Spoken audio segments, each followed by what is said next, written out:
I've never been to this site before, and I find it eerie and very, very sobering. This is not a fancy place. In fact, it's a place that was meant to be forgotten.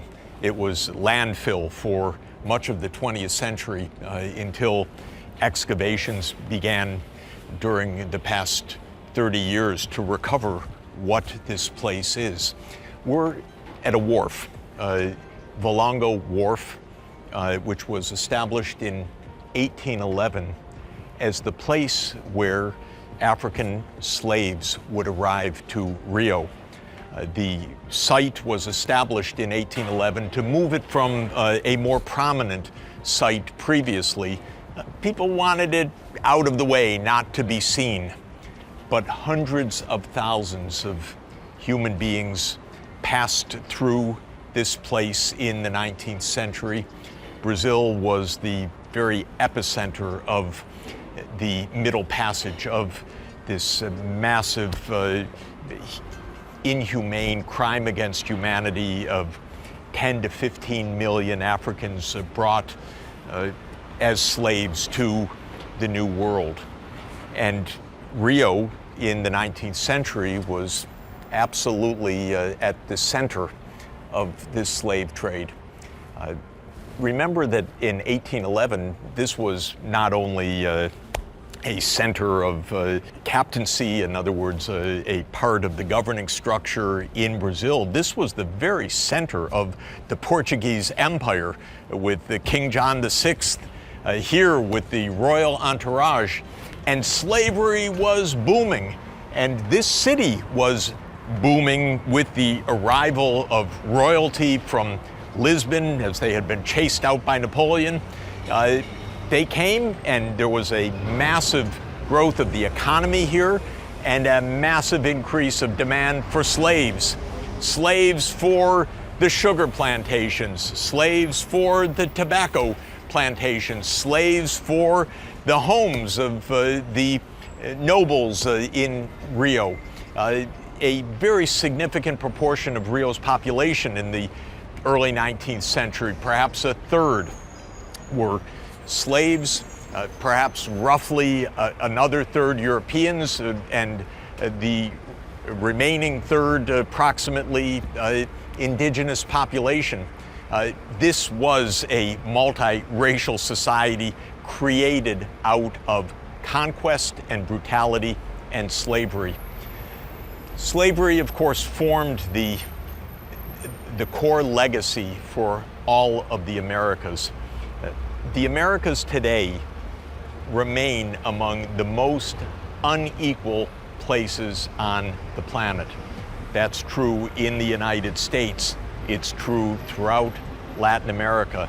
It's true in Brazil, which has one of the highest indicators of inequality, the Gini coefficient above 0.5, one of the highest rates of inequality in the world.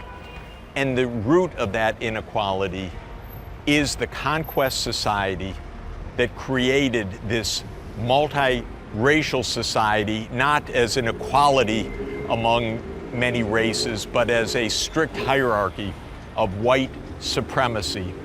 And below the whites, indigenous population, and even with less right and claim, were the African slaves that were brought to the New World. The result of this is long-standing and with us until this moment. Why was slavery such a central part of the economies of the New World, including the new United States of America into the middle of the 19th century until slavery was abolished at the end of the Civil War? In Brazil, with slavery not being abolished until 1888, the very last place in the Western Hemisphere for the abolition of African slavery. Well, it starts with the fact that the conquerors came with a small population in a large area, highly prosperous for agriculture, And one of the first things that they brought, as we have discussed, was disease. And the indigenous populations were reduced devastatingly by smallpox, by measles, by other old world diseases. Well, that didn't stop the conquerors from trying to enslave the Indians, the indigenous populations. They tried very hard in the early decades of the 16th century. The native populations knew how to escape, knew how to form communities in the interior, or communities of those fleeing from the Europeans. And the popes took notice also.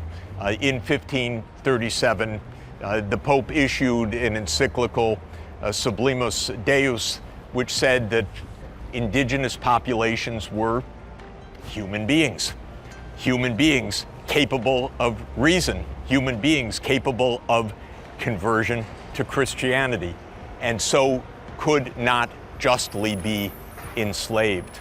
That didn't stop the conquerors from trying to enslave the indigenous population, certainly not. Slavery of the indigenous populations continued for centuries, but it did lead to the search for new populations to enslave. And of course, the conquerors turned to the west coast of Africa. First in the Gulf of Guinea, around modern day Ghana. Large numbers of enslaved Africans were collected and by force brought across the Atlantic, very large numbers dying in that brutal passage, sometimes estimated as 1/6 dying in the process of the way across the Atlantic. But when they arrived, they faced also brutality and extraordinarily short lives. Of course, I'm here at the height of the Southern Hemisphere summer. It's hot, and working brutalized in the fields in these tropical environments meant early deaths, and indeed the demographic results were startling. Life expectancy of African slaves in the 20s. In other words, mass deaths, mass continued importation of slaves. And the slaves populated the sugar plantations and the sugar mills of the 16th and 17th centuries, and then were brought in even larger numbers for the gold rush era and the diamond mining, and then into the 19th century brought in huge numbers as the economic base of Portuguese Brazil, and then the Empire of Brazil as an independent empire starting in 1822 continued to expand. Now, Britain was the dominant military power and the dominant economy of the 19th century. It was British vessels that had brought the royalty of Portugal to Rio in 1808.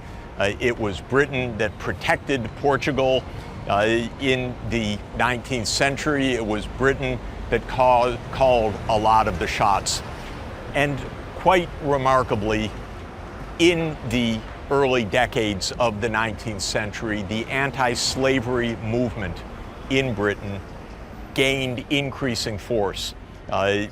Religious leaders, moral leaders, finally, after decades of agitation, decades of protest, decades of intense advocacy, led the British Empire to outlaw slavery in the British Empire and to crack down on the slave trade in the Atlantic Ocean. It didn't stop slavery still in the Americas. In the United States, the slave population was reproducing domestically and continuing to grow up until the time of the Civil War, even without a transatlantic slave shipment. But in Brazil, because of the very high mortality rates, there was continued importation, British pressure to stop the slave trade, which step by step began to take hold and actually to be enforced. But slavery as an institution continued in the 19th century. Slave trade continued well into the second half of the 19th century in Brazil. But by the second half of the 19th century, finally, the tide was turning. There was more manumission of the slaves, in other words, ways for slaves to gain their freedom. There was more crackdown on what was increasingly illegal transoceanic slave trade. And then by 1888, the princess of the Brazilian Empire, in the last year of the empire, signed the act that ended slavery in Brazil, the last place in the Western Hemisphere to end slavery. Well, this area by then was already forgotten, and it had been semi-converted in the middle of the 19th century when royalty landed here, and it was proclaimed the Empress Wharf, not the Valongo Wharf. And by the 20th century, it was a waste dump and a landfill, and it was basically covered up and forgotten. And that's how so much of history is also deliberately hidden from view of later generations. Thank goodness activists who knew the truth and remembered the history demanded the excavation of this site and of many sites around, of the cemeteries where so many of the slaves who arrived dying or dead were buried. And this became a center of new understanding. But it keeps its grim vision, and we need to stand and understand as best as we can and imagine with as much moral purpose as we can what crimes occurred here. Even into the 20th century, when this place was long covered up and slavery, thank goodness, was a thing of the past, this place, this neighborhood, remained a neighborhood of Afro-Brazilian populations and, of course, Afro-Brazilian culture. This is one of the centers of samba. For example, there are samba clubs all around this neighborhood. That remarkable sound, which is such a wonderful and rich amalgamation of African rhythms and New World rhythms, and this unique Brazilian combination. It shows the vigor, the survival, I would say, the triumph of culture despite these crimes, despite this despicable past. What humanity can create even out of that is absolutely inspiring. And we should be inspired to remember, and we should be inspired by what we have today in this rich, multiracial culture of Brazil. What's amazing to me is also not only the diversity of the colors of the buildings, of the churches, of the palacios, but also the diversity of the people. It's so much multiracial, multi-ethnic, which is of course astounding. This is how this city was created, but in a very different context, obviously, because this was created as a multiracial society, but absolutely white supremacy, and then indigenous populations absolutely, completely subservient, and then subhuman treatment of Africans and the African slaves. And what I was learning is that for a long time, people were classified in Brazil according to skin color, and There's a term that's used, pardo, which means brown, so mixed white and African lineage. And the rough estimate is that in Bahia, about half the population is classified by that categorization as pardo, and about 30% as African, and perhaps 15% or so as white, and then a small indigenous population remaining. Remember that the indigenous peoples died out. They were so few in number after the massive deaths caused by the European diseases. But now, using the genetic measures, there's not just the appearance, but also the genetic markers, and they show roughly the same thing. About 50% of the gene pool is African derived. About 35% is estimated as European derived, and then the remaining 15%, some from Asia, some indigenous, and the rest mixed.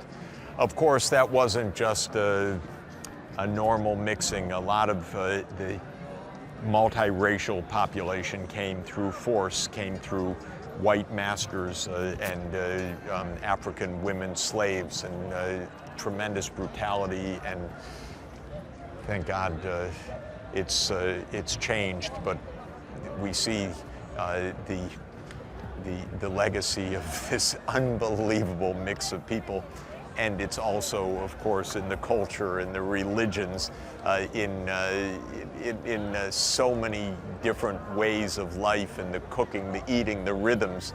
The rich multi-ethnic culture here is amazing.